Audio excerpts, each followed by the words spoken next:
ป่วยนะเขี่ยมาพี่ลงทางนี้มาพี่กูได้นุ่งเครื่องเชื่อให้นะ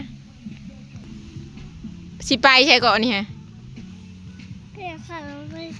ไปเกี่ยวข้าวน้ำประตูเกี่ยวเป็นบ่เกี่ยวเป็นลงไปลองมึงรู้ป้าผู้ช่วยขอจะมีแต่ลูกแต่หลานมันนี่ไปลงป้าว่าเข่าหันสูงถ่วมหัวคนอีกได้นี่ไปลงไปฮะเข่าตึกตาแล้ววะต้องมีแต่คนได้เวียกมือนี้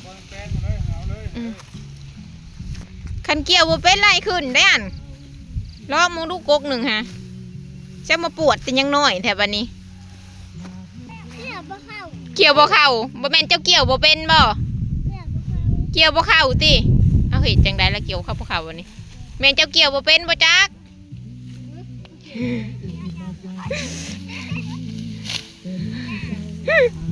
จะมาปวดลุงมานั่งเบิ่งซื่อๆนี่แล้วพอเช้าปวดเช้าห่าวสิเจ้าเอ้ย